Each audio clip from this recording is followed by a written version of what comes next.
Guys, we want to join Governor Beshear holding a briefing on the state's response to the tornado damage that we saw over the weekend. Let's listen in. Our best count for confirmed deaths, the most accurate count we have as of this morning, are 64 Kentuckians. Remember, this is fluid and the numbers will change, and sometimes they have, thank God, gone down. Other times they've gone up. It breaks down as follows: 20 in Graves, 13 in Hopkins, 11 in Muhlenberg. I think that's been reported as 12. We believe it is 11. 12 in Warren, 4 in Caldwell, 1 in Marshall, 1 in Taylor, 1 in Fulton, and 1 in Lyon. Undoubtedly, there will be more. We believe it'll certainly be above 70, maybe even 80. But again, with this amount of damage and rubble, it may be a week or even more before we have a final count on the number of lost lives. Currently, we believe there are at least 70, maybe even 80. But again, with this amount of damage and rubble, it may be a week or even more before we have a final count on the number of lost lives. Currently, we believe there are at least 105 Kentuckians that are unaccounted for, that we are still working to find. Currently, we have 300 National Guard assisting rescue and recovery efforts, a few more than that. Hundreds of state employees from the Transportation Cabinet, the Division of Forestry, are clearing roads. You know, we saw a little light of hope yesterday, and we were actually able in Mayfield to get from just clearing roads to starting to haul debris away. I believe that's the same in Muhlenberg County from my conversation with the judge this morning. Worked directly with groups to get cell service back in Hopkins, Marshall, and I think it's up and going in Fulton County as well, working on Hickman. To recap, we declared a state of emergency roughly midnight, before the storm really hit.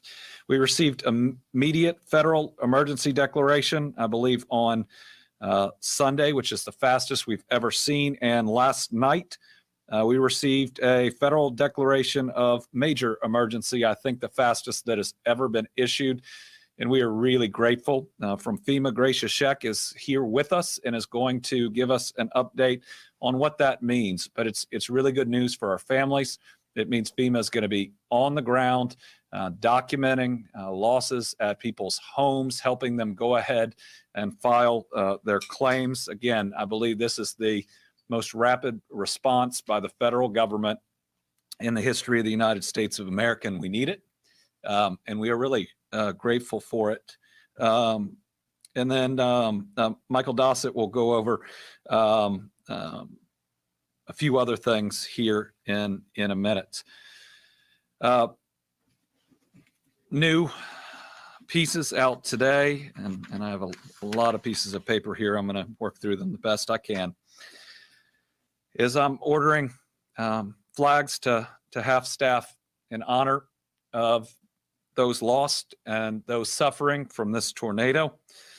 So all state office buildings will be lowered to half-staff for 1 week in honor of the Kentuckians who were killed and or severely impacted. So they should be lowered beginning at sunrise, Tuesday, December 14th, and remain so until sundown, Monday, December 20th. I'm asking businesses, other states to join us in the recognition of our Kentuckians who are struggling so badly. Next update, some potential good news from the candle factory in Mayfield that we are actively working to confirm this information. All of this is being reported by the business. We pray that it is true, but we are working to confirm it. So according to the business, 110 individuals, 94 are alive and have been accounted for. Again, we are working to confirm that. 8 are dead. We found 8 bodies, and 8 are missing. We feared much, much worse. And again, I pray that it is accurate. But with no phones, with 15 plus feet of wreckage that had a dozen backhoes trying to pull things off of it, there was no way at the time to know how many individuals made it out. So we very much hope that that is true. We have opened up our state parks for housing for impacted families. Pennyrile is already full. I think we have 100 plus adults and a lot of kids that are out there. We're going to guarantee at least 2 weeks of stay. There may be other options by the end of that, but we're not going to let any of our folks go homeless. We currently have distressed families at Kinlake and Kentucky Dam Village. Currently, we have some openings. I'm working with the county judge, Judge Perry in Graves County, to move people from a warming center or shelter to these rooms. We've got at least 58 rooms open at Kinlake. Kentucky Dam Village, we have 30 open. If we can get power to Lake Barkley, we'll open up about 50 more. We do need a little bit of help. We need some volunteers to help us staff the state park. It'll be things like washing dishes and washing clothes, but we could really use that help. So if you are looking for a place to be of assistance, you can contact Director Andy Cassett. His name's Andy, at 502-418-3581. His email, andy.cassett, KASITZ, at ky.gov. I hope he's flooded with calls and emails, and we can put as many people to work helping our people out as possible. Just a few more facts about those we've lost. 18 are still unidentified. Of the ones that we know, the age range is 5 months to 86 years, and 6 are younger than 18. Help keeps pouring in from all over the country. Thank you to everyone. We feel your love here in Kentucky. The Team Western Kentucky Tornado Relief Fund, now 31,279 donations, over $4 million raised into it thus far. Do we have the website? Those that would like to help us, that's teamwkyrelieffund.ky.gov. This is a fund associated with the state. We're going to be fully transparent on how it is spent. There will be no administrative fees taken out of it. All of it is going to go to help these families. Today, we're announcing the first expenditure from that. We're going to be providing $5,000 in burial expenses for each family that has lost a loved one. We're going to ask the funeral home or group helping out to not charge the families beyond that $5,000. We at least have to be able to grieve together, and no one's going to have to apply. We're going to work with our vital statistics group for everyone who's been identified, and we're going to work to reach out and contact those families directly.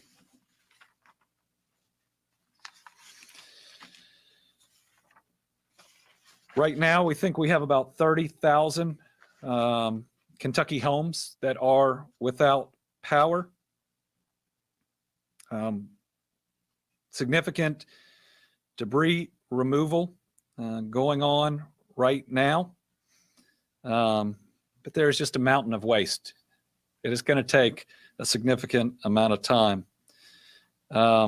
We've got significant livestock dead in all of the areas. There's ongoing cleanup with that too. Department for Community-Based Services in Mayfield suffered damage, cannot serve the public at this time.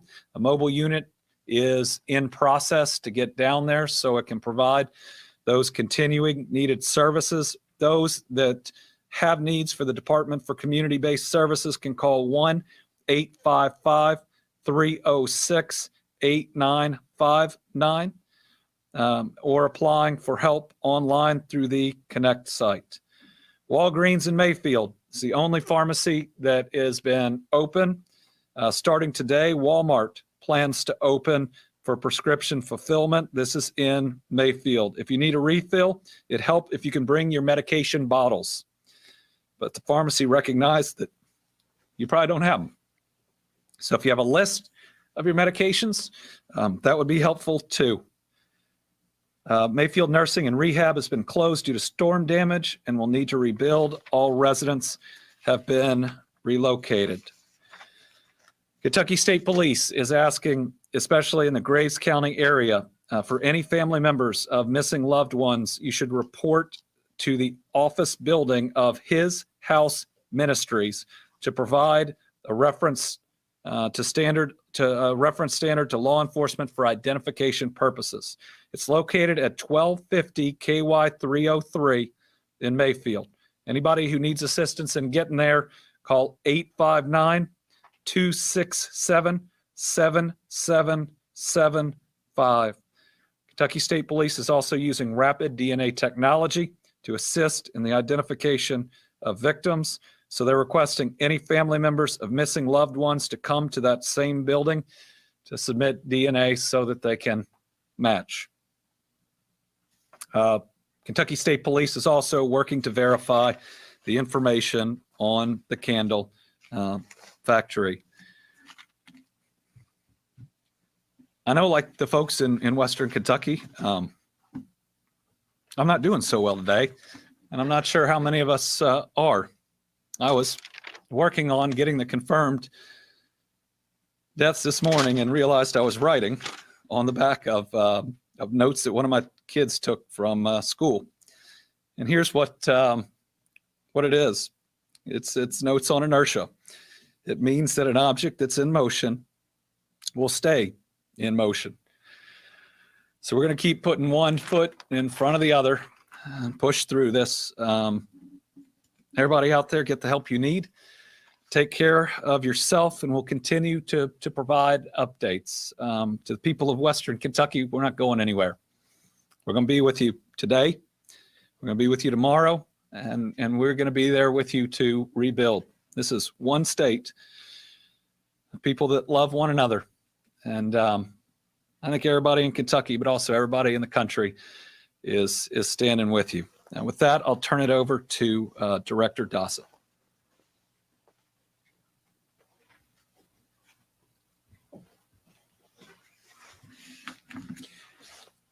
Thank you, Governor, and good morning. So I'm going to give you an overall update of operations. The state EOC is in operation at level 3. We have an extraordinary complement of state and federal personnel, probably numbering 80 to 100 right now.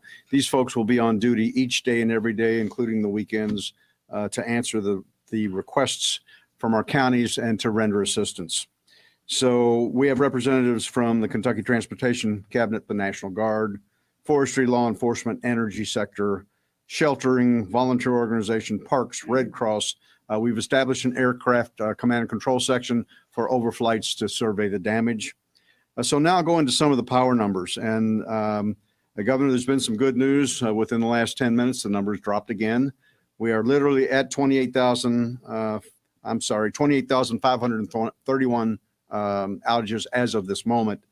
This is a remarkable outcome when you look at the damage that has been impacted across our Commonwealth. So approximately 95% of potentially impacted power lines have been assessed. That's a big thing. In most of these events, the power companies can't get to the lines even to perform the assessments. So 95% have been completed. Now, there's some bad news with the good news. There are still 29 transmission lines. These are the lines that feed from the power plants. If you recall in the ice storm, you saw collapse of these massive towers that run across our state. We have had that, and the restoration will be weeks to months for these. So we'll have a small number that feed off these transmission lines that are still out. We have at least 97 power structures damaged. Several local power companies have extensive damage to their own distribution systems, and they're underway, certainly. Mutual aid crews from across other states are arriving daily. We have, and this is just an estimate of 3 companies, and we have a number of them, and I'll go through them. We have 8,000 power poles. These are the ones in your neighborhood that are down. They have to be dug, replaced, wire strung, so it's a massive effort. 8 of the most impacted local power companies: West Kentucky Rural Electric Cooperative, Lexington Electric, Nashville Electric, Memphis Light Gas and Water, Warren Rural Electric, Murray Electric, Bowling Green Municipality, and Mayfield Electric. So we have water systems also impacted. 3 systems currently not operational with 10,400 customers. 11 systems currently with limited operational capabilities for about 17,000 customers. These are boil water advisories. We're certainly familiar with those in other impacts. These are boil water advisories. We're certainly familiar with those in other impacts. The division continues to coordinate with all municipal utilities. We are delivering generators as we speak. Our regional administrator will speak to some of the generation opportunities and things they're bringing over Target here in a second.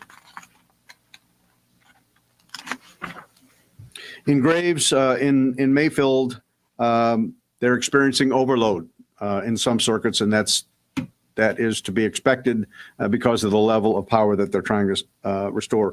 Generators arrived at Mills Nursing and Rehabilitation this morning, and they've restored heat. We're coordinating with FEMA, the U.S. Corps of Engineers, and Department of Public Health to provide water. Certainly water's in high demand in Mayfield and in other communities. We are bulk drop shipping water, bottled water to command centers across the state in the impact area. We have requested and received, and again, folks, I can't stress the amount of federal support that came so quickly. I can tell you from just being a veteran of now 17 disasters, it takes time to get wheels rolling. We had USAR teams, these are federal urban search and rescue teams, on the ground before I had finished submitting the request. Gracious Sheck just overnight approved 3 additional USAR teams to do wide area searches. We're doing the known impact, and now we have to search all of the debris areas. The forward elements of those teams arrived last night when they were requested yesterday. So folks, pulling out all the stops. In Hopkins, we're providing generation to Dawson Springs Independent School. That's a key issue. That was assessed last night, and we'll have something on the way. In Dawson Springs, obviously electric is still down and water is being reestablished. Verizon also set some mobile cellular units in place last night. So with that, restoration is ongoing. This, again, is not going to be a week or a month operation, folks. This will go on for years to come. This is a massive event, the largest and most devastating in Kentucky's history. And I'll close with saying the key here is our thoughts and prayers and our hearts go out to all of the victims, to all of the families, and to the families of those who are still missing. This is a horrific event, and prayers will help. Now I'll introduce Gracia Sheck. Gracia was with the governor and I yesterday as we again toured the area.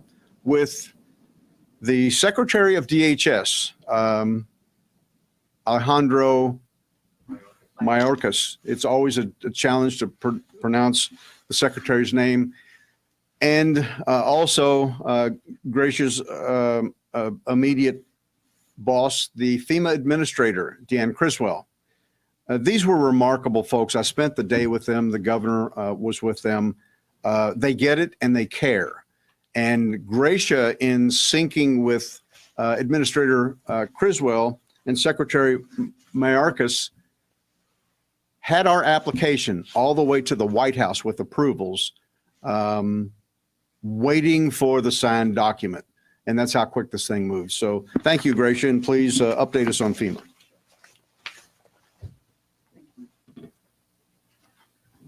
Governor, Director Dossett, thank you.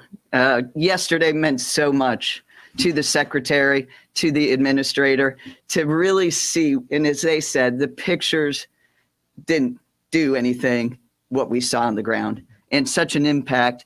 And as Director Dossett said, our hearts and prayers and thoughts go to the families, for the families who lost loved ones, for the families who suffered such incredible damages from what we saw. And last night, as you heard, the president did declare a major declaration, and this included 8 counties, and I'll read those counties off. It is for Caldwell, Fulton, Graves, Hopkins, Marshall, Muhlenberg, Taylor, and Warren counties. And that's just the beginning. We will work with the state on identifying other counties to get them added on. What this means is that there is assistance for individuals, for homeowners, for renters. They need to apply for FEMA assistance. The administrator did say yesterday, the first line of defense is insurance. Make sure if you have insurance, that is you've already called them. But we also encourage everyone to apply for FEMA assistance. And that comes in various ways. And I know we've given the slide to the governor's office, so we'll make sure that gets out there into the media. You can go to the app, you can apply online at disaster assistance. I'll probably make it easier, I'm sorry. disasterassistance.gov. One word, disasterassistance.gov. Or you can call the FEMA hotline at 1-800-621-FEMA, and that's 1-800-621-3362. We will have people out, their disaster survivor assistance teams. They're going to be out in those counties that have been declared. And we may even have people as soon as today. I will get an update of that. But you'll see them. They'll be in FEMA shirts. They'll have a FEMA ID, and they'll be carrying an iPad. They're going to go door to door. They're going to go where they see people working on their homes and try to get them registered and making sure that they're already into that system. And a person will receive a 9-digit number, and they need to make sure they keep that number because they can keep going back online and checking their registration and the status of that. So, don't hesitate when you see a FEMA person with FEMA ID come up to you and talk with them, because you may also be able to tell them where we may find other survivors to bring that assistance to them and get them registered. That is the key message today of that, is to register, register, register in any one of those 3 ways. And there's going to be various forms of assistance available to those that are eligible. And that's in forms of a low interest loan with the Small Business Administration, to grants, which could include temporary housing, rental assistance, repairs, other needs assistance, such as medical. We heard people lost their prescriptions, dental, and funeral assistance. So again, I encourage everybody to register. And when you register, one thing is important is to make sure you give a number of where you can be reached. You may be staying with family and friends. You may have lost your cell phone. make sure you give a number of where you can be reached, because a housing inspector will be reaching out to you. So that's the disaster assistance piece. Now, what came along with the major declaration for those 8 counties is also Category A. They were counties were already declared for Category B, which was emergency protective measures, overtime, things that you did in times of the storms, for the police, the first responders, the vehicles they used, but also it was available for debris clearance, pushing debris off to the roadside. Now they have received debris, Category A, which is debris clearance or debris removal. That is the actual removal of debris, that they may be eligible to be reimbursed up to 75% by the federal government. So I know we spoke about it yesterday. I encourage those public officials to document. We will have people out on the ground. We have FEMA people, Army Corps of Engineer people out on the ground doing debris surveys. They're linking up with the local entities to help guide them through what they need to do, but also looking at possibly private property debris removal, demolition. I know that's a lot of questions that are going to be asked. So we'd like to get those answers as quickly as possible so everything is done the right way so that it could be eligible. And then also we have subject matter experts looking at the water and wastewater systems to see what we can do for emergency repairs, because we know it's important to get those up and running. So we will be working with the locals and state. And again, all of this is in support of the state. They are locked tight with us. There's no shadows between us.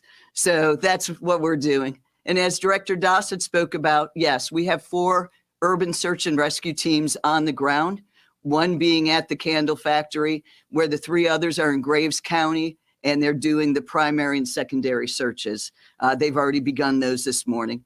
And you'll see mobile emergency response support vehicles supporting all of these field elements and the communities with communications and helping them in the short-term need for communications. We have housing experts on the ground today, because that's a big question also. We know that there's going to be a need for housing. It's how we get there together, because we know Kentucky's resilient and we need to work together to get to housing. And we're going to strategize with the state on this. And this is for both short and long-term housing. And then in regards to commodities, we have water, meals, cots, and blankets for 15,000 people per day. And we continue to move trucks in every day. And then, as was discussed, we have additional water that's already been delivered. And Director Dossett, we together have been able to do assessments for generators and provide generators to critical public places. So again, it's a great partnership that, we are here to support the state in any of their needs, and we will continue to be here. So thank you again, Governor.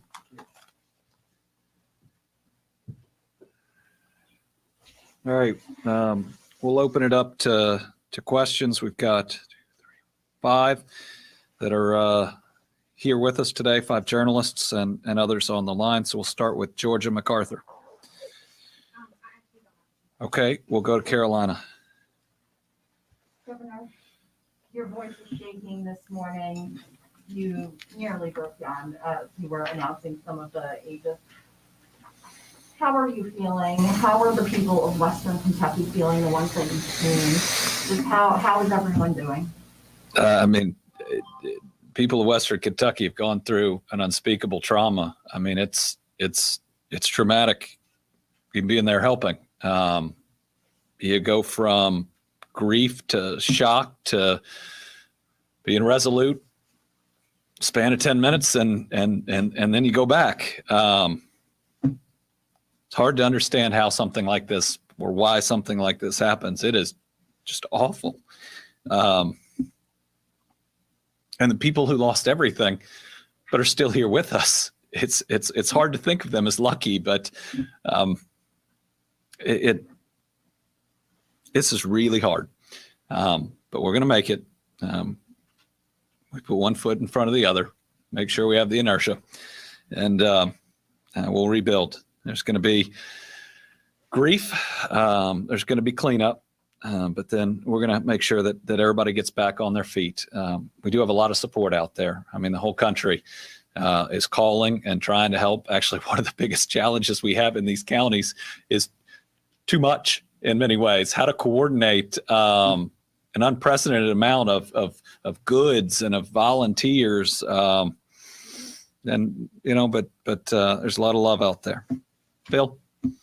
You heard from the president on when he might be in Kentucky to tour the damage? We have heard that the president is coming to Kentucky, and we are working to coordinate a visit. We don't have any details yet about it, but President Biden called me 3 times on Saturday, and has moved faster than we've ever seen on getting us the aid we need. We will welcome him here. We will thank him for his help, and sadly, we'll show him the worst tornado damage imaginable, certainly the worst in our history. Tom. Thank you, Governor. I'll throw 3 quick ones at you. Are we going to have more Kentucky Guard members activated? Will the housing that FEMA helps with, will that include the trailers that we remember, like from Katrina and what have you? And can you, for clarification's sake, explain what a reference standard is? Most people don't understand what that is. Is that DNA? Is it photos? Is it? So they're going to need the Kentucky State Police, if you're missing a loved one, are going to need information, photos, whatever you can bring about your loved one that would help identify them. I'd bring as much as you can, and then they're going to take a DNA sample from you if you are related to them, probably for the worst case of the worst, and we still have unidentified bodies.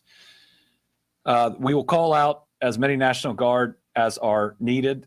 We in many ways it's almost limitation by equipment, right? Because what is needed, there is still search and rescue going on, but at some point that will switch to debris removal. We're assisting in some law enforcement capacities, but as power gets back up, that'll probably change too. If we need more, we'll have more. And what was the last one? Oh, FEMA housing. So FEMA housing is an ongoing conversation. We want to make sure that we get the most effective form. I think there's RVs. I think that there are, the type that you referenced. One thing FEMA's learned about us, though, is we take care of us. And people have opened up their homes already. And every time a house has power that comes back on, it's not just one family that's going to it. It's them and all their friends and maybe somebody they met just the day before. Kiati? Good morning, Dr. Good morning. As we're learning new details this morning from the panel passing, going forward, will you have any recommendations on procedures or different scenarios that could take place if another event like this could take place in the future? Well, it's too early in where we are to know any changes that ought to be made in the future. I believe that this is going to end up being an E5 tornado, which you can have the warnings, but what do, right? The homes this hit, if you haven't been down there, it didn't take the roof off. That's what we're used to seeing with tornadoes, right? That if you get to your safe place, you're safe. You get to the basement, you're safe. There's no safe place when you get hit by something like this. I'm sure that we will look at what procedures the facility had. That's natural, but it's still too early, and we may well have to live with the idea that some storms are so powerful that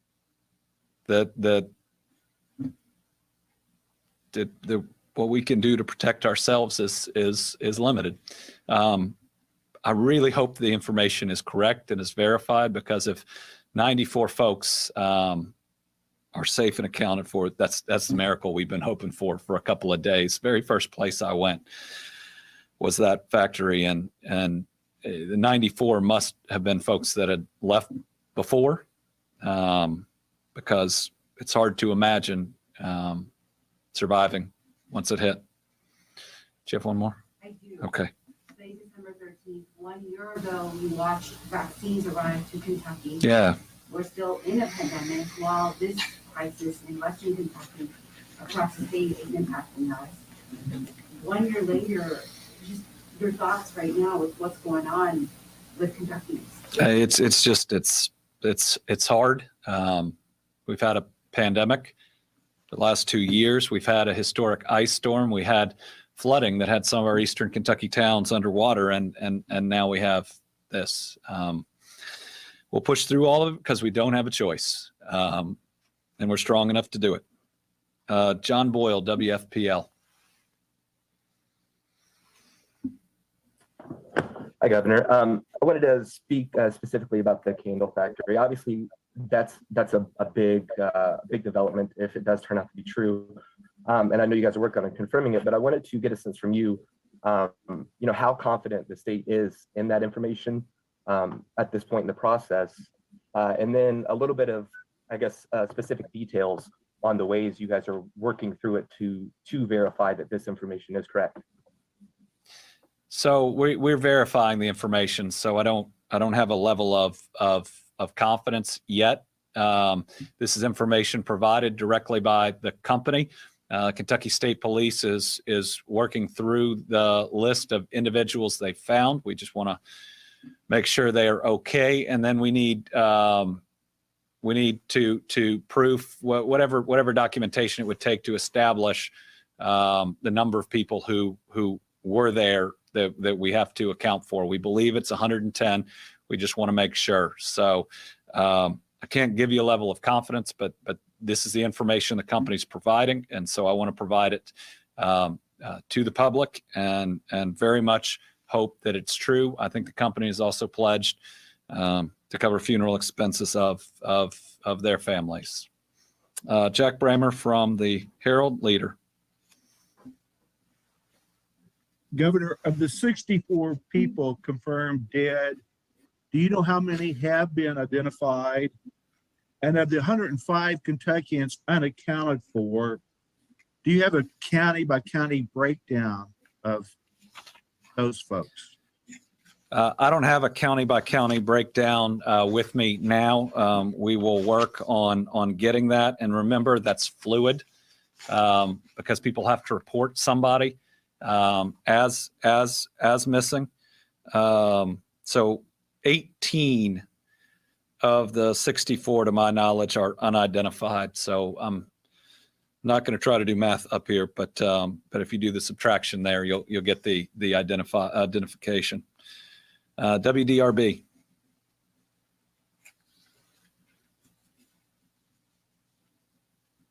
Nope. Okay.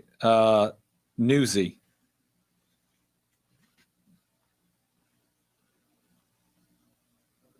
Nope. Okay. Corinne Boyer. Hi, Governor. Your office put out a warning Friday afternoon about the weather that was to hit on Friday evening. Do we know what kind of warning people at the Kindle factory received? Well, the information was absolutely out in the public about a strong set of storms that could produce tornadoes. We knew we were going to have a significant weather event. But you can stand in the middle of Mayfield, and I don't think anyone could have predicted something as devastating as this is. I do believe there were warnings. I believe for days people were advised. I don't fault warning systems. I don't fault training.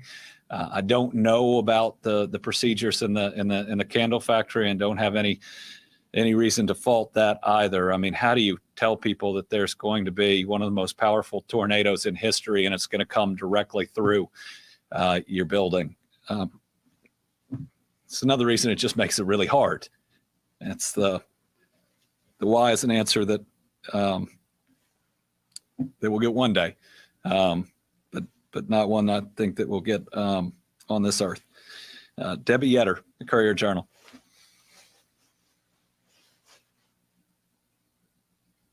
Hi, Governor. I'm here. I wanted to ask, in terms of the candle factory, have the owners been cooperating or coordinating with emergency authorities?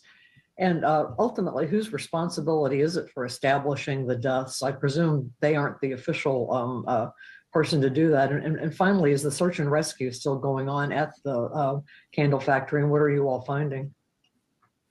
So the owners made several contacts yesterday, including to my office. We put them in touch. We were standing in the room with the coordinators there on the ground. The company does know or should know, right, who was there, who works for them, and so they're an integral part of being able to contact folks. And remember, you couldn't contact folks for a significant period of time. In fact, I was working with AT&T directly yesterday that got 3 different counties up that had been entirely out, and it's really hard to do search and rescue to help to communicate with each other without it. The Kentucky State Police is the group that's currently verifying the information, and once that's verified, it will become official. Again, really hope it's real. Remember, there's still if the company's information is correct, there's still at least 8 unidentified individuals. So that operation is continuing. Right now, it's pretty much 2 12-hour shifts. One Louisville and one Lexington are managing. They sent down some incredible folks, well trained for it. They're coordinating with Mayfield's fire chief. Both the fire chief and the police chief in Mayfield are doing a phenomenal job. Police chief talked yesterday about how he had to take time to figure out which of his officers have homes anymore, that they'd been running for 36 hours before they could breathe and say, do you have any place to go home to rest? But the fire chief specifically wanted to thank Lexington and Louisville, and so many others out there. But the mayors of both those towns have reached out, have said, what do you need? Put them in direct contact with others. But everybody out there, I mean, when I was in Dawson, most of the volunteers were from Madisonville, which had been spared and had come to help. Jen Bellissimo from Fox 17.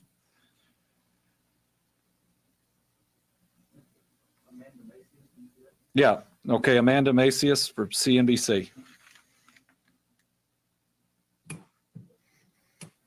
Hi, thank you so much for doing this. I wanted to ask about the initial cost assessments for the damage to your state, and if you think you have enough of the financial assistance or you may potentially need more. And my second question, are there any big businesses or corporations that have reached out and pitched in? Oh, there are so many. I almost want to say that every business has called or tried to call. I had a voicemail from the CEO of Amazon. I guess he's the CEO of Amazon. He can find my number. And his first name's Andy. Who knew?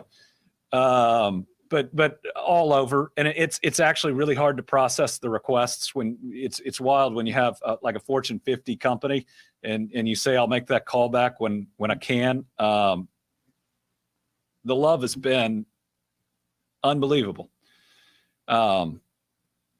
And I guess that's what keeps you going, both from your neighbors and the rest. I don't have yet an estimate on damages, but it's in the hundreds of millions of dollars at least. I said this yesterday. There is not a lens big enough to capture the devastation, and everybody who's come in from FEMA and Homeland have said the same. You stand in the middle of Mayfield or Dawson, where 2/3 of the town are gone, or in that town in Muhlenberg County, and it's almost crushing how it feels. But again, whatever the cost, I know our federal partners are there with us.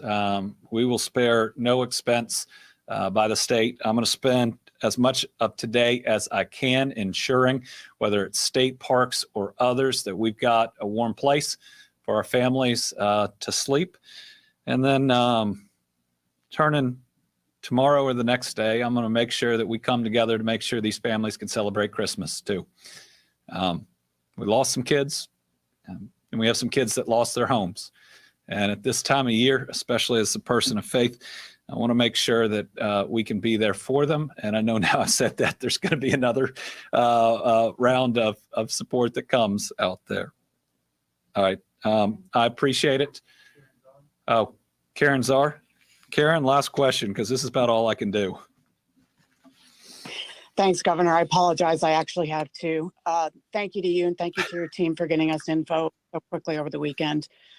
First, to citizens who want to go in and help, I know you had said it's best for people to stay away, but are there any types of expertise where it would be a help and not a hindrance? And then the second question is, obviously, this also brings out the worst in people. We've seen some of the best, but how do you identify and report scams? Thank you. Well, identify and report scams both locally. The Attorney General's office, I know, has also pledged its support. The price gouging statute is in effect. That's also the Attorney General's office. So report to them if all of a sudden gas goes through the roof or building materials go through the roof. Sadly, we have seen that sometimes, but I hope that we won't see it here. A tragedy of this level, hopefully no one will try to take advantage of. What was her other? What was the other question, Karen? Oh, well, first, we do need help at our state parks. And, that doesn't take any expertise at all, just chipping in and helping to do the things that support these families. I believe right now that the expertise that is needed is there. All right. To all our folks in Western Kentucky, stay strong. To the rest of Kentucky, if it hurts, it's because you care. To all of you, we love you. We're going to be with you today, tomorrow, and in the years to come. A lot of great